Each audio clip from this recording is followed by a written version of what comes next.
Hello and welcome to പൊതുജനം കഴുതയല്ല sir. ഞാൻ ബി ദിലീപ് കുമാർ. ജനകീയ വിഷയങ്ങൾ നിറഞ്ഞ വാർത്താ പരിപാടിയിലേക്ക് പ്രിയപ്പെട്ട പ്രേക്ഷകർക്ക് സ്വാഗതം. പൊതുജനം കഴുതയല്ല സാർ.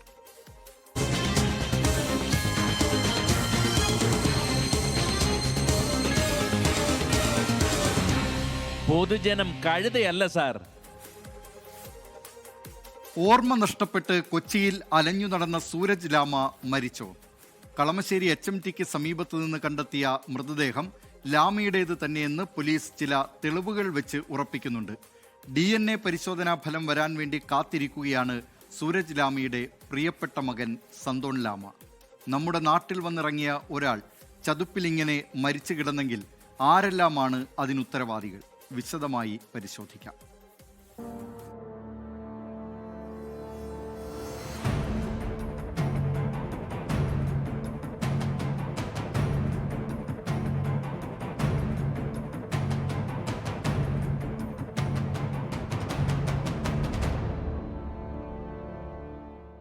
ഈ കളമശ്ശേരി മെഡിക്കൽ കോളേജിന്റെ മോർച്ചറിയിൽ ഒരു മൃതദേഹമുണ്ട്. അത് സൂരജ് ലാമയുടേതാണോ? DNA പരിശോധനയുടെ ഫലം വരാൻ മകൻ വേദനയോടെ കാത്തിരിക്കുന്നു. അത് സൂരജ് ലാമയുടേതാണെങ്കിൽ ആ മരണത്തിൽ നിന്ന് ഈ മെഡിക്കൽ കോളേജിനോ പോലീസിനോ കൈകഴുകാൻ കഴിയില്ല. കാരണം ലാമ ഈ നാട്ടിലെത്തി ദിവസങ്ങൾക്കുള്ളിൽ തന്നെ ഇതേ ആശുപത്രിയിൽ ചികിത്സയ്ക്കായി എത്തിയിരുന്നു.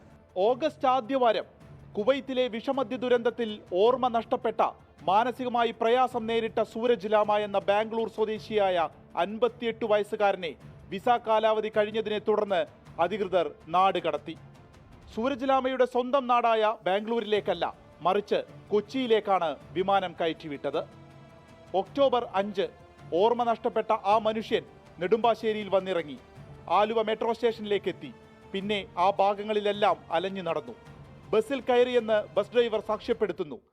ആരോ സൗജന്യമായി ചായ വാങ്ങി നൽകി. ഒക്ടോബർ 8 തൃക്കാക്കര വാർഡ് 1 റെസിഡൻസ് അസോസിയേഷന്റെ സ്ഥലത്ത് സൂരജ് ലാമ എത്തി. അവർ ഭക്ഷണവും വസ്ത്രവും നൽകി. റെസിഡൻസ് അസോസിയേഷൻ അറിയിച്ചതിനെ തുടർന്ന് തൃക്കാക്കര പോലീസ് എത്തി. പോലീസ് കസ്റ്റഡിയിലെടുത്തതിന് ശേഷം ലാമ അവശനാണെന്ന് കണ്ട് കളമശ്ശേരി മെഡിക്കൽ കോളേജിലേക്ക് പോലീസ് ആംബുലൻസിൽ പറഞ്ഞയച്ചു. പക്ഷേ ഒരു പോലീസുകാരനും കൂടെ പോയില്ല. ആംബുലൻസിൽ 5:30 മെഡിക്കൽ കോളേജിലെത്തിയ സൂരജ് ലാമയെ കുറച്ചുനേരം കിടത്തി ചികിത്സിച്ചിട്ടുണ്ട്. പിന്നീട് ആരും ശ്രദ്ധിക്കാത്തതിനാൽ 6:48 ആശുപത്രിയിൽ നിന്ന് ലാമ ഇറങ്ങി. ഇത്രയും CCTVയിൽ വ്യക്തം. പിന്നീട് എന്തു സംഭവിച്ചു? ആശുപത്രിയിൽ നിന്നിറങ്ങിയ ലാമ നടന്നു വന്നത് 1 കിലോമീറ്റർ മാത്രം അകലെയുള്ള ഈ ചതുപ്പിലേക്കാണോ? അതോ ഇതുവഴി നടന്നു പോയപ്പോൾ കാല് തെന്നി വീണതാണോ? NIA ഓഫീസിൽ നിന്ന് 500 മീറ്റർ മാത്രം അകലെയുള്ള ഈ കുറ്റിക്കാട്ടിൽ നിന്നാണ് 1.5 മാസം പഴക്കമുള്ള മൃതദേഹം കണ്ടെത്തിയത്. ഇവിടെ നിന്ന് ലാമ ധരിച്ചു എന്ന് കരുതുന്ന ഒരു ഷോർട്സും സോക്സും പോലീസ് കണ്ടെത്തുകയും ചെയ്തു. സൂരജ് ലാമയുടെ മകൻ സാന്റൻ ലാമയുടെ വാക്കുകൾ മനസാക്ഷിയുള്ള ഏതൊരു മനുഷ്യന്റെയും നെഞ്ചു നീറിക്കേണ്ടതാണ്. തന്റെ അച്ഛന് എന്താണ് സംഭവിച്ചത്? ഒരാശുപത്രിയിൽ നിന്ന് രോഗി ഇറങ്ങിപ്പോയിട്ടും ഒരു വീഴ്ചയുമില്ല എന്ന് തോന്നുന്നത് എന്തുകൊണ്ടാണ്? If Ernakulam Medical College had not let my father go, we wouldn't be here. If they had to follow procedure, those people told me that he can say his name. He doesn't know his name, dude. How are you lying? I have medical proof of that. I have a medical certificate from Kuwait government saying that no, this person is mentally challenged, he's gone, he's lost. How come Ernakulam, such a big medical college, say that no, he spoke from his own mouth and said no, let me go? How can that happen? It's not that I don't trust them. It's just that they have shown their lack of responsibility so far. It's called due negligence in English. Sooraj ലാമയെ കാണാനില്ല എന്ന പരാതിയുമായി police സ്റ്റേഷനിലും തുടർന്ന് ഹൈക്കോടതിയിൽ habeas ഹർജിയും സാന്റൻ ലാമ കൊടുത്തു. തിരയാവുന്ന എല്ലാ സ്ഥലങ്ങളിലും തിരഞ്ഞു. ഹൈക്കോടതി പ്രത്യേക അന്വേഷണ സംഘത്തെ നിയോഗിച്ചു. ഇതിലും കണ്ടെത്താനായിരുന്നില്ല. അതിനിടയിലാണ് മൃതദേഹം ലഭിച്ചത്. അച്ഛനെ ജീവനോടെ ഒരു നോക്ക് കാണാൻ സാന്റൻ ലാമ സമാനതകളില്ലാത്ത രീതിയിൽ കൊച്ചിയിൽ അന്വേഷിച്ചു. കണ്ടെത്താനായില്ല. ലഭിച്ച മൃതദേഹം സൂരജ് ലാമയുടേതാകരുതേ എന്നും എവിടെയോ അച്ഛനുണ്ടെന്നും ആ പാവം വിശ്വസിക്കുന്നുണ്ടാകാം. ഈ മകനോട് ഏത് സിസ്റ്റത്തിന്റെ വീഴ്ചയാണെന്ന് നമ്മൾ പറയും. ഒരാഴ്ചയ്ക്കുള്ളിൽ DNA പരിശോധനാ ഫലം വരും. പോലീസിന്റെ മൂക്കിൻ തുമ്പത്ത് നിന്നാണ് മൃതദേഹം കിട്ടിയത്. ഒരാളെ കൊന്ന് ഇവിടെ കൊണ്ടിട്ടാൽ പോലും എന്തു പറയാൻ കഴിയും? ഈ കേസ് അങ്ങനെ വിടാൻ ഉദ്ദേശിക്കുന്നില്ല എന്നും ഹർജി പരിഗണിക്കവേ ഹൈക്കോടതി പറഞ്ഞു. പോലീസ് കസ്റ്റഡിയിലെടുത്തു എന്ന് പറഞ്ഞാൽ സുരക്ഷ എന്നൊരു അർത്ഥം കൂടിയുണ്ടെന്ന് കോടതി ഓർമ്മിപ്പിക്കേണ്ടി വന്നുവല്ലോ. VS രാഹുലിനൊപ്പം വിപിൻ സി വിജയൻ, 24 കൊച്ചി. പൊതുജനം കഴുതയല്ല സാർ. വിപിൻ സി വിജയൻ ചൂണ്ടിക്കാട്ടിയതുപോലെ എത്രയെത്ര വീഴ്ചകളാണ് ഈ സൂരജ് ലാമിയുടെ സംഭവവുമായി ബന്ധപ്പെട്ട് തിരോധാനത്തിന് ശേഷം അതുമായി ബന്ധപ്പെട്ടൊക്കെ എത്ര വീഴ്ചകൾ അധികൃതരുടെ ഭാഗത്ത് നിന്നുണ്ടായി എന്നത് വ്യക്തമാണ്. മാത്രമല്ല, ഓർമ്മ നഷ്ടപ്പെട്ട സൂരജ് ലാമിയെ കുവൈറ്റിൽ നിന്ന് അദ്ദേഹത്തിൻ്റെ നാട്ടിലേക്ക് അയക്കുന്നതിന് പകരം വിമാനം കയറ്റിവിട്ടത് കൊച്ചിയിലേക്കാണ്. അദ്ദേഹത്തിന് ഓർമ്മയില്ല എന്ന കാര്യം വ്യക്തമാണ്. അദ്ദേഹം അവിടെ നിന്ന് വിമാനത്താവളത്തിൽ നിന്ന് ഇവിടേക്കോ പോയി തൃക്കാക്കരയിൽ വെച്ച് അദ്ദേഹത്തെ കാണുന്നു. നാട്ടുകാർ അദ്ദേഹത്തെ പോലീസിനെ വിളിച്ച് അറിയിച്ചതിനു ശേഷം കളമശ്ശേരി മെഡിക്കൽ കോളേജിലേക്ക് കൊണ്ടുപോകുന്നു. പക്ഷേ അവിടെ നിന്ന് സൂരജ് ലാമ പിന്നീട് അപ്രത്യക്ഷനാവുകയാണ് ചെയ്തത്. ഇപ്പോൾ അദ്ദേഹത്തിൻ്റെതാണോ ഈ മൃതദേഹം എന്നൊന്നും ഉറപ്പില്ല. അതുകൊണ്ട് സൂരജ് ലാമയെ കണ്ടെത്താനുള്ള ശ്രമങ്ങൾ അങ്ങനെ പൂർണ്ണമായും അവസാനിപ്പിക്കേണ്ടതുമില്ല. DNA പരിശോധനാ ഫലമൊക്കെ വരട്ടെ. ഈ കാര്യത്തിൽ ഏതായാലും വലിയ വീഴ്ചകൾ ഉണ്ടായിട്ടുണ്ട് എന്ന കാര്യം വ്യക്തമാണ്. പല പ്രേക്ഷകരും ഇതുമായി ബന്ധപ്പെട്ട ചില കാര്യങ്ങളൊക്കെ ചൂണ്ടിക്കാട്ടുന്നുണ്ട്. മോഹൻ പിലാത്തറ പറയുന്നുണ്ട്, അദ്ദേഹത്തെ കുവൈറ്റിൽ നിന്നും കയറ്റിവിട്ടത് കുടുംബത്തെ അറിയിക്കാതെയാണ്. അതിന് കാരണമെന്ത്, കൊച്ചിയിലേക്ക് വിടാൻ കാരണമെന്ത് എന്ന ചോദ്യമാണ് മോഹനൻ പിലാത്തറ ചോദിക്കുന്നത്. രവികുമാർ പറയുന്നുണ്ട്, സൂരജ് ലാമിയുടെ മൃതദേഹം ഇങ്ങനെ ചതുപ്പിൽ വന്നു, ഫ്ലൈറ്റിൽ വന്നിറങ്ങിയത് മുതൽ CCTV ചെക്ക് ചെയ്യണം എന്ന് പറയുന്നുണ്ട്. ഏതായാലും ഇത് അദ്ദേഹത്തിൻ്റെ മൃതദേഹമാണ് എന്ന കാര്യം വ്യക്തമല്ല. അതുപോലെ തന്നെ ആശാ സിംഗപ്പൂർ പറയുന്നുണ്ട്, അച്ഛൻ നഷ്ടപ്പെട്ട ആ മോൻ പാവം, ഹോസ്പിറ്റലിലുള്ളവർക്കൊരു ഉത്തരവാദിത്വവുമില്ലേ എന്ന കാര്യമാണ് ചോദിക്കുന്നത്. ഈ നിലയിലുള്ള നിരവധി പ്രതികരണങ്ങൾ ഇതുമായി ബന്ധപ്പെട്ട് പ്രേക്ഷകരുടെ ഭാഗത്ത് നിന്നുണ്ടാകുന്നുണ്ട്. കുവൈറ്റിൽ സ്വന്തമായി റെസ്റ്റോറൻ്റൊക്കെ ഉണ്ടായിരുന്നയാളാണ് സൂരജ് ലാമ. പക്ഷേ അദ്ദേഹം ഇങ്ങനെ ഈ കേരളത്തിൽ വന്ന് കൊച്ചിയിൽ വന്ന് അനാഥനായി മരിക്കേണ്ടി വന്നിട്ടുണ്ടോ എന്ന കാര്യത്തിൽ ഉറപ്പില്ല. പക്ഷേ അനാഥനായി അദ്ദേഹത്തെ കാണാതായി എന്ന കാര്യത്തിലും യാതൊരു സംശയവുമില്ല. അദ്ദേഹത്തെ കണ്ടെത്താനുള്ള ശ്രമം പൂർണ്ണമായും ഈ പരിശോധനാ ഫലം വരെയെങ്കിലും അവസാനിപ്പിക്കരുത് എന്നാണ് പറയാനുള്ളത്. മറ്റൊരു വിശേഷത്തിലേക്കാണ് പൊതുജനം കഴുതയല്ല സരണി പോകുന്നത്. അത് മൂന്നാർ പഞ്ചായത്തിലേക്ക് ആദ്യമൊന്ന് പോയി വരാം. അവിടെ സോണിയാഗാന്ധിയാണ് BJPയുടെ സ്ഥാനാർത്ഥി. കോൺഗ്രസുകാർ പേടിക്കേണ്ട, പറയുന്നത് AICC മുൻ അധ്യക്ഷ സോണിയാഗാന്ധിയെക്കുറിച്ചല്ല, നല്ലതണ്ണിയിലെ സോണിയാഗാന്ധിയെക്കുറിച്ചാണ്. പ്രിയ നേതാവിനോടുള്ള ആരാധന കൊണ്ട് രക്ഷിതാക്കളിട്ട പേരാണ് ഈ സ്ഥാനാർത്ഥിയെ ശ്രദ്ധേയയാക്കുന്നത്.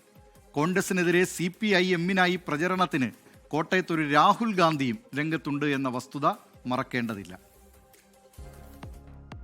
താമരചിഹ്നം സോണിയാഗാന്ധി. ആ ചേർച്ചക്കുറവാണ് മൂന്നാർ പഞ്ചായത്ത് നല്ലതണ്ണി വാർഡിലെ BJP സ്ഥാനാർത്ഥിയുടെ പ്രത്യേകത. നല്ലതണ്ണി കല്ലാറിലെ തൊഴിലാളിയും കോൺഗ്രസ് നേതാവുമായിരുന്ന ദുരൈരാജിന്റെ മകളാണ് സോണിയാഗാന്ധി. കോൺഗ്രസ് നേതാവ് സോണിയാഗാന്ധിയോടുള്ള ആരാധനയാണ് മകൾക്ക് ആ പേര് നൽകാൻ ദുരൈരാജിനെ പ്രേരിപ്പിച്ചത്. പക്ഷേ സോണിയയുടെ കല്യാണം കഴിഞ്ഞതോടെ കഥ മാറി. അച്ഛന്റെ കൈവിട്ട് ഭർത്താവിന്റെ താമര സ്വീകരിച്ച സോണിയാഗാന്ധി BJP സ്ഥാനാർത്ഥിയായി. என்னோட அப்பாவுக்கு வந்து UDF மேலே கொஞ்சம் இல்லை நிறையவே அவருக்கு ஆசை. அதனால அவர் சின்ன வயசாக இருக்கும்போது எனக்கு இந்த பேரை வச்சுட்டாங்க. என்னோட பேர் சோனியா காந்தி தான். எங்கள் அப்பா வச்ச பேர். எங்கள் குடும்பத்தில் எல்லாருமே காங்கிரஸ்க்குள்ள ஆளுங்க தான். இப்போ வந்து என்னோட ஹஸ்பண்ட் வந்து BJPயில் இருக்காங்க. அவங்க BJPயில் இருக்கனால அவருக்காக சப்போர்ட்டிவாக நானும் இருக்கேன். அதனால இந்த சோனியா காந்தி என்ற நான் BJPயில் മത്സരിக்கிறேன். സോണിയാഗാന്ധിയുടെ ഭർത്താവ് സുഭാഷ് BJP പഞ്ചായത്ത് ജനറൽ സെക്രട്ടറിയാണ്. കോൺഗ്രസിലെ മഞ്ജുള രമേശും CPIM-ലെ വലർമതിയുമാണ് നല്ലതണ്ണിയിൽ സോണിയാഗാന്ധിയുടെ എതിർ സ്ഥാനാർത്ഥികൾ.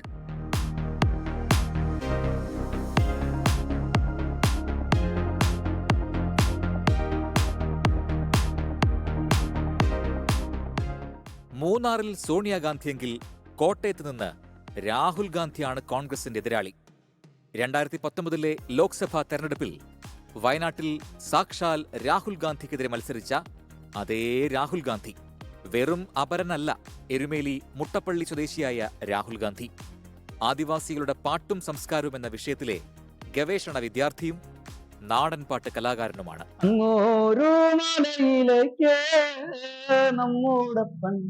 മുളവെട്ടാൻ പോയതാണേ അങ്ങോരു മലയിലേക്ക് നമ്മുടപ്പൻ മുളവെട്ടാൻ പോയതാണേ. കോട്ടയം എരുമേലി മുട്ടപ്പള്ളി കുഞ്ഞുമോൻ ഇളയാനിത്തോട്ടം ആദ്യകാല കോൺഗ്രസ് പ്രവർത്തകനായിരുന്നു. ഗാന്ധി കുടുംബത്തോടുള്ള ആരാധന കൊണ്ടാണ് മൂത്ത മകന് രാഹുൽ ഗാന്ധിയെന്നും ഇളയമകന് രാജീവ് ഗാന്ധിയെന്നും പേരിട്ടത്. പക്ഷേ രാഹുൽ ഗാന്ധി നടന്നത് ഇടതോരം ചേർന്ന്. പേരിലെ കൗതുകം തലവേദനയായപ്പോൾ ടീച്ചർ ഇടപെട്ട് രാഹുലിനെ ഗാന്ധി മാറ്റി കൊച്ചാപ്പിയാക്കി. പിന്നീട് രാഹുൽ കൊച്ചാപ്പി വീണ്ടും രാഹുൽ ഗാന്ധിയായത് 2019 ലോക്സഭാ തെരഞ്ഞെടുപ്പിൽ മത്സരിക്കാൻ. ഇക്കുറി രാഹുൽ മത്സരരംഗത്തില്ല. എന്നാൽ തുടി എന്ന കലാസാംസ്കാരിക കൂട്ടായ്മയിലൂടെ ഇടത് സ്ഥാനാർത്ഥികൾക്കായി പ്രചാരണത്തിൽ സജീവമാണ്. ഇനി മത്സരിക്കുമോ എന്ന ചോദ്യത്തോട് രാഹുൽ ഗാന്ധിയുടെ മറുപടി ഇങ്ങനെ: ഇനിയൊരു അംഗത്തിന് ഉണ്ടോ എന്ന ചോദ്യത്തിന് മറുപടി, രാഹുൽ ഗാന്ധി കേരളത്തിന്റെ സാംസ്കാരിക മണ്ണിൽ ഒരു മത്സരാർത്ഥിയായി വന്നാൽ തുടർന്നും രാഹുൽ ഗാന്ധിക്കെതിരെ ഒരു രാഹുൽ ഗാന്ധിയായി, ഈ മണ്ണിന്റെ രാഹുൽ ഗാന്ധിയായി മത്സരിക്കാൻ ഞാൻ ഉണ്ടാവും എന്നുകൂടി സ്നേഹപൂർവ്വം സൂചിപ്പിക്കും. 2019 തെരഞ്ഞെടുപ്പിൽ 2187 വോട്ടുകൾ രാഹുൽ ഗാന്ധിക്കെതിരെ രാഹുൽ ഗാന്ധി നേടിയിരുന്നു. പൊതുജനം കഴുതയല്ല സാർ. നേരെ തിരുവനന്തപുരത്തേക്കാണ്. നാവികസേനാ ദിനാഘോഷത്തോടനുബന്ധിച്ച് സേനയുടെ അഭ്യാസ പ്രകടനത്തിന് സാക്ഷിയായി തിരുവനന്തപുരം ശംഖുമുഖം. ശംഖുമുഖത്തെ ആകാശവും കടലും യുദ്ധവിമാനങ്ങളുടെയും യുദ്ധക്കപ്പലുകളുടെയും അഭ്യാസ പ്രകടനങ്ങൾക്ക് വേദിയാവുകയാണ്. രാഷ്ട്രപതി ദ്രൗപദി മുർമുവാണ് ചടങ്ങിൽ മുഖ്യാതിഥി. നമുക്ക് ദൃശ്യങ്ങളിൽ കാണാം, വളരെ മനോഹരമായ ദൃശ്യങ്ങൾ. യുദ്ധക്കപ്പലുകൾ അങ്ങനെ ദീപാലങ്കാരത്തിൽ കുളിച്ചു നിൽക്കുകയാണ്. ഫ്ലയർ ഫ്ലൈയിങ് എന്ന പരിപാടി കൂടി ഇതിൻ്റെ ഈ അഭ്യാസ പ്രകടനം കൂടി ഇതിൻ്റെ ഭാഗമായി നടക്കുന്നുണ്ട്. വളരെ മനോഹരമായ ദൃശ്യങ്ങൾ, തത്സമയ സംപ്രേഷണമാണ് പ്രേക്ഷകർ കാണുന്നത്. ദീപാലങ്കാരമായ യുദ്ധക്കപ്പലുകൾ, നേരത്തെ പോർ വിമാനങ്ങളുടെയും യുദ്ധക്കപ്പലുകളുടെയും ഒക്കെ അഭ്യാസ പ്രകടനങ്ങൾ ഉണ്ടായിരുന്നു. കണ്ണഞ്ചിപ്പിക്കുന്ന പ്രകടനങ്ങൾ ആയിരുന്നു. രാഷ്ട്രപതി ദ്രൗപദി മുർമു മുഖ്യാതിഥിയാണ്. ഗവർണർ ആർലേക്കർ ഇതിൽ മുഖ്യാതിഥിയാണ്. മുഖ്യമന്ത്രി പിണറായി വിജയനും ഈ ചടങ്ങിൽ പങ്കെടുക്കുന്നുണ്ട്. ശംഖുമുഖത്ത് നിന്നുള്ള തത്സമയ സംപ്രേഷണമാണ് പ്രേക്ഷകർ കാണുന്നത്.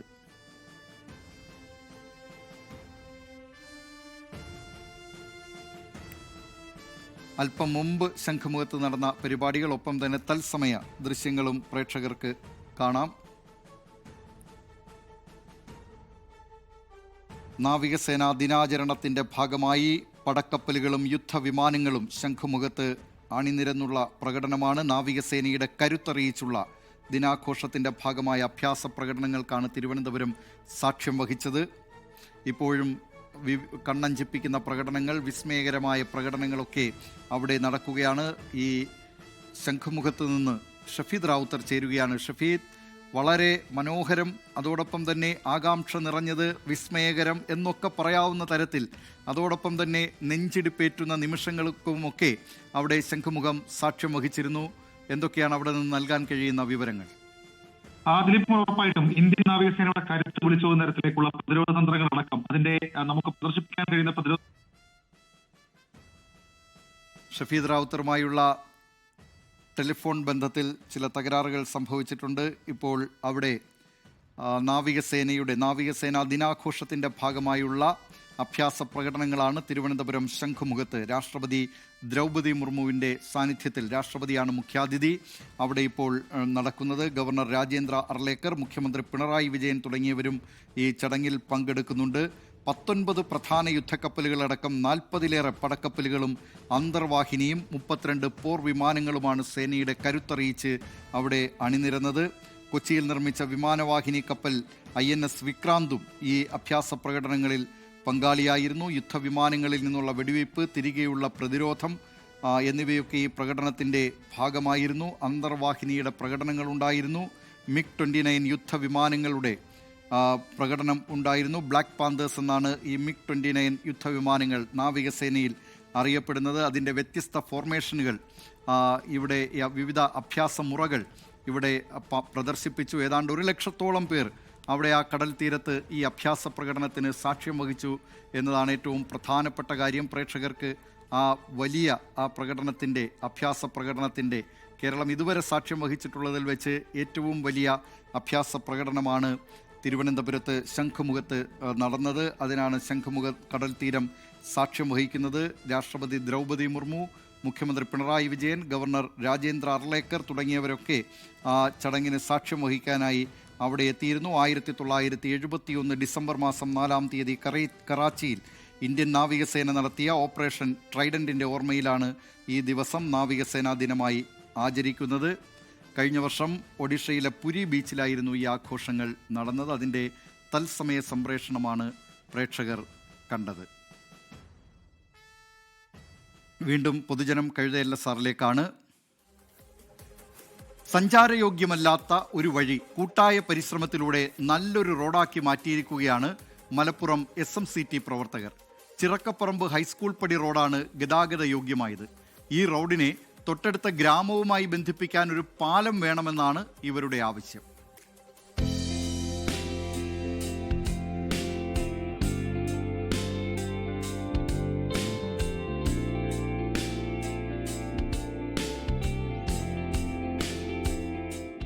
ചിറക്കപ്പറമ്പ് ഹൈസ്കൂൾ പടി റോഡിലേക്കുള്ള വഴിയാണിത്. 100 വർഷത്തിലേറെ പഴക്കമുണ്ട്. പല തലമുറകളിൽപ്പെട്ട ആളുകളുടെ കാൽപാദം പടിഞ്ഞ മണ്ണ്. അങ്ങനെയൊക്കെയാണെങ്കിലും ഇതുവഴിയുള്ള യാത്ര ബുദ്ധിമുട്ടാണ്.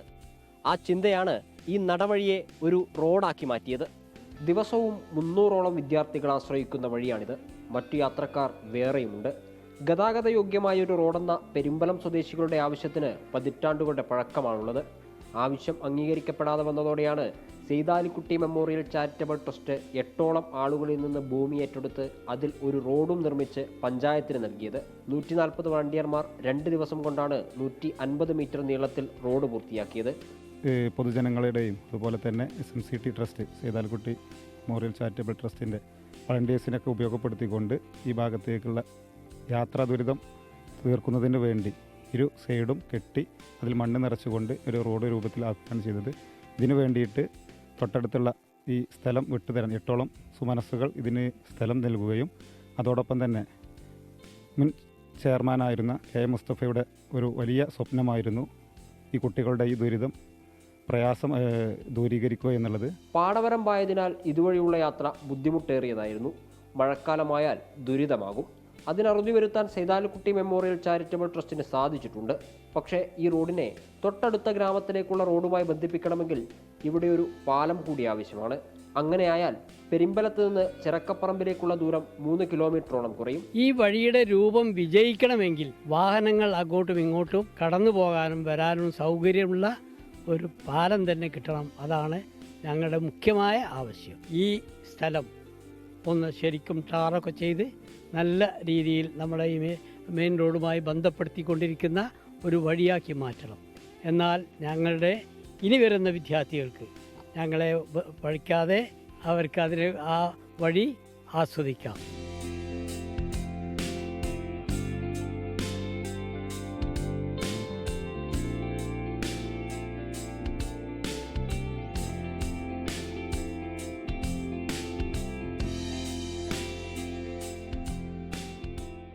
മികച്ച ഗതാഗത സൗകര്യമെന്ന ആഗ്രഹത്തോടെയാണ് പല ആളുകളിൽ നിന്ന് ഭൂമി ഏറ്റെടുത്ത് അത് സർക്കാരിന് സമർപ്പിച്ചത്.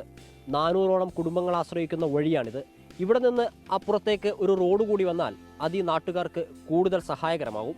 നാട്ടുകാരുടെ ആഗ്രഹപ്രകാരം നടപടികൾ വേഗത്തിലാകുമെന്ന പ്രതീക്ഷയോടെ മുഹമ്മദ് അർഷക്കിനൊപ്പം ഗോകുൽ കെ വേണുഗോപാൽ, 24 മലപ്പുറം. പൊതുജനം കഴുതയല്ല സാർ. നല്ല നാട്ടുകാർ, നല്ല സംഘടന, മലപ്പുറം SMCT. ഏതായാലും ആ പ്രവർത്തകർക്ക് അഭിമാനിക്കാം ഇങ്ങനെയൊരു റോഡ് നിർമ്മിച്ചതിൽ. ഇനി പാലം വേണമെന്ന നാട്ടുകാരുടെ ആവശ്യം അത് യാഥാർത്ഥ്യമാക്കാൻ സർക്കാരാണ് നടപടികൾ സ്വീകരിക്കേണ്ടത്. അവിടുത്തെ ജനപ്രതിനിധികൾ ഈ ജനങ്ങളുടെ ആവശ്യങ്ങൾ അംഗീകരിച്ചുകൊണ്ട് അതിനുവേണ്ട പാലം നിർമ്മിക്കുന്നതിന് വേണ്ട നടപടികൾ അതിന് സർക്കാരിൽ സമ്മർദ്ദം ചെലുത്താൻ അവർ സജ്ജരാകണം എന്ന് മാത്രമാണ് പറയാനുള്ളത്. ഏതായാലും ഈ SMCTയുടെ പ്രവർത്തകർക്കെല്ലാം വളരെ അവരോട് സ്നേഹം, വളരെ നല്ല പ്രവർത്തനമാണ്, അവർ അഭിനന്ദനം അർഹിക്കുന്നവരുമാണ്. ഇതുമായി ബന്ധപ്പെട്ട് തന്നെ പല പ്രതികരണങ്ങൾ പ്രേക്ഷകരുടെ ഭാഗത്ത് നിന്ന് 24ൻ്റെ സോഷ്യൽ മീഡിയ പേജുകളുടെ കമൻറ്റ് ബോക്സുകളിൽ വരുന്നുണ്ട്. സീന മുഹമ്മദ് പറയുന്നു, സർക്കാർ ചെയ്തു തരുമെന്ന് കരുതിയിരുന്നാൽ പൊതുജനം കഴുതയാകും, അതിലും ഭേദം കൂട്ടായ്മ ഏറ്റെടുക്കുന്നതാണ് നല്ലത് എന്ന കാര്യം പറയുന്നുണ്ട്. ഇങ്ങനെ നിരവധി വ്യത്യസ്തമായ പ്രതികരണങ്ങൾ ഈ കമൻറ്റ് ബോക്സുകളിൽ വരുന്നുണ്ട്. അവർക്ക് SMCT പ്രവർത്തകർക്ക് ഒരിക്കൽ കൂടി അഭിനന്ദനം. the principle from deterring threats to combating piracy, from securing our Thiruvananthapuram ശംഖുമുഖത്ത് നാവികസേന ദിനാഘോഷത്തോടനുബന്ധിച്ചുള്ള അഭ്യാസ പ്രകടനങ്ങൾ വീക്ഷിച്ചതിനു ശേഷം രാഷ്ട്രപതി ദ്രൗപദി മുർമു സംസാരിക്കുകയാണ്. തത്സമയ സംപ്രേഷണത്തിൽ. The Navy also exemplifies India's humanitarian aspect. In crisis across the Indian Ocean region, it has acted as the first responder, evacuating citizens, providing succor, and delivering humanitarian assistance. I am happy to note that from natural disasters in the Indian Ocean to rescue missions in distant waters, the Indian Navy has become a symbol of reassurance and reliability. I am confident that new initiatives undertaken under the Sagar vision will enhance maritime domain awareness, provide humanitarian aid, and ensure security for the international maritime community. Ladies and gentlemen, today India is focusing on harnessing the potential of blue economy as a driver of sustainable development. The Indian Navy plays an important role in these efforts by securing sea routes, protecting maritime resources, preventing illegal activities, and supporting maritime research. The Navy strengthens our vision of safe, prosperous, and sustainable oceans.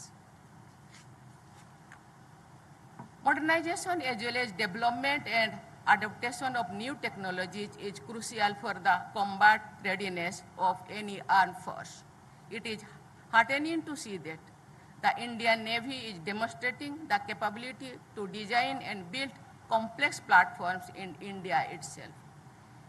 Aircraft carriers, INS Vikrant, advanced Visakhapatnam class destroyers, Nilgiri class frigates, and Kalvari class submarine are a few examples of our capabilities. Self-reliance strengthens national security.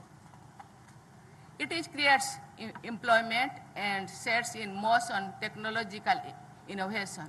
I am confident that the Indian Navy will continue to develop indigenous technologies and contribute to achieving the goal of Viksit Bharat. Let us together reaffirm our commitment to protect our seas, empower our shipbuilders, support our sailors, and nurture the maritime spirit that has always defined our great civilization. I again convey my greetings and best wishes to you all and your families on the eve of Navy Day. May the Indian Navy always be victorious. Thank you. Jai Hind, Jai Bharat. മുർമുവാണ് തിരുവനന്തപുരത്ത് ശംഖുമുഖത്ത് കടൽ തീരത്ത് അവിടെ നാവികസേനയുടെ അഭ്യാസ പ്രകടനങ്ങൾ വീക്ഷിച്ചതിനു ശേഷം സംസാരിച്ചത്. Indian നാവികസേന ഇന്ത്യൻ തീരത്തിൻ്റെ കരുത്താണ്, ഇന്ത്യയുടെ കരുത്താണ്. മാത്രമല്ല ബ്ലൂ എക്കോണമി കേന്ദ്ര സർക്കാർ വിഭാവനം ചെയ്യുന്ന പുതിയ തീരവുമായി ബന്ധപ്പെട്ടുള്ള ആ സമ്പദ് വ്യവസ്ഥയിൽ നിർണായക പങ്കാണ് ഇന്ത്യൻ നാവികസേനയ്ക്ക് വഹിക്കാനുള്ളത് എന്ന കാര്യം രാഷ്ട്രപതി പറയുന്നു. ഇന്ത്യൻ തീരത്തെ സംരക്ഷിക്കുന്നതിൽ ഇന്ത്യൻ നാവികസേന നടത്തുന്ന ദൗത്യങ്ങൾക്ക്, ശ്രമങ്ങൾക്ക് ഒക്കെ രാഷ്ട്രപതി നന്ദി പറയുകയും ചെയ്തു. അവിടെ നിന്നുള്ള തത്സമയ സംപ്രേഷണം.